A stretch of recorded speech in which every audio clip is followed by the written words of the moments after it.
It is astounding how significantly one idea can shape a society and its policies. Consider this one. If taxes on the rich go up, job creation will go down. This idea is an article of faith for Republicans and seldom challenged by Democrats, and has indeed shaped much of the economic landscape. But sometimes the ideas that we are certain are true are dead wrong. Consider that for thousands of years, humans believed that the Earth was the center of the universe. It's not, and an astronomer who still believed that it was would do some pretty terrible astronomy. Likewise, a policymaker who believes that the rich are job creators and therefore should not be taxed will do equally terrible policy. I have started or helped start dozens of companies and initially hired lots of people, but if there was no one around who could afford to buy what we had to sell, all those companies and all those jobs would have evaporated. That's why I can say with confidence that rich people don't create jobs, nor do businesses large or small. Jobs are a consequence of a circle of life-like feedback loop between customers and businesses. And only consumers can set in motion this virtuous cycle of increasing demand and hiring. In this sense, an ordinary consumer is more of a job creator than a capitalist like me. That's why when business people take credit for creating jobs, it's a little bit like squirrels taking credit for creating evolution. It's actually the other way around. Anyone who's ever run a business knows that hiring more people is a course of last resort for capitalists. It's what we do if and only if rising consumer demand requires it. And in this sense, calling ourselves job creators isn't just inaccurate, it's disingenuous. That's why our existing policies are so upside down.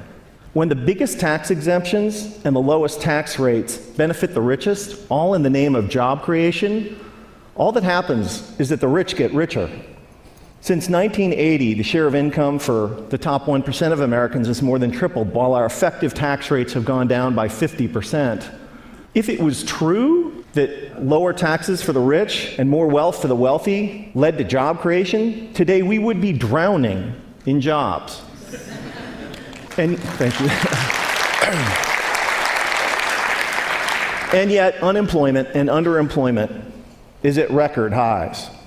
Another reason that this idea is so wrong-headed is that there can never be enough super rich people to power a great economy. Somebody like me makes hundreds or thousands of times as much as the median American, but I don't buy hundreds or thousands of times as much stuff. My family owns 3 cars, not 3,000. I buy a few pairs of pants and shirts a year like most American men. Occasionally we go out to eat with friends. I can't buy enough of anything to make up for the fact that millions of unemployed and underemployed Americans can't buy any new cars, any clothes, or enjoy any meals out. Nor can I make up for the falling consumption of the vast majority of middle-class families that are barely squeaking by, buried by spiraling costs and trapped by stagnant or declining wages. Here's an incredible fact, that if the typical American family still retained the same share of income that they did in 1970, they'd earn like $45,000 more a year. Imagine what our economy would be like if that were the case. Significant privileges have come to people like me, capitalists, for being perceived as job creators at the center of the economic universe, and the language and metaphors we use to defend the current economic and social arrangements is telling. It's a small jump from job creator to the creator. This language obviously wasn't, this language was not chosen by accident. And it's only honest to admit that when somebody like me calls themselves a job creator, we're not just describing how the economy works, but more particularly, we're making a claim on status and privileges that we deserve. Speaking of special privileges, the extraordinary differential between the 15% tax rate that capitalists pay on carried interest, dividends, and capital gains, and the 35% top marginal rate on work that ordinary Americans pay, is kind of hard to justify without a touch of deification. We've had it backwards for the last 30 years.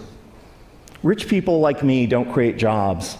Jobs are a consequence of an ecosystemic feedback loop between customers and businesses. And when the middle class thrives, businesses grow and hire, and owners profit. That's why taxing the rich to pay for investments that benefit all is such a fantastic deal for the middle class and the rich. So, ladies and gentlemen, here's an idea worth spreading.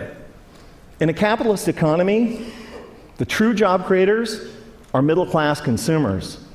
And taxing the rich to make investments that make the middle class grow and thrive is the single shrewdest thing we can do for the middle class, for the poor, and for the rich. Thank you.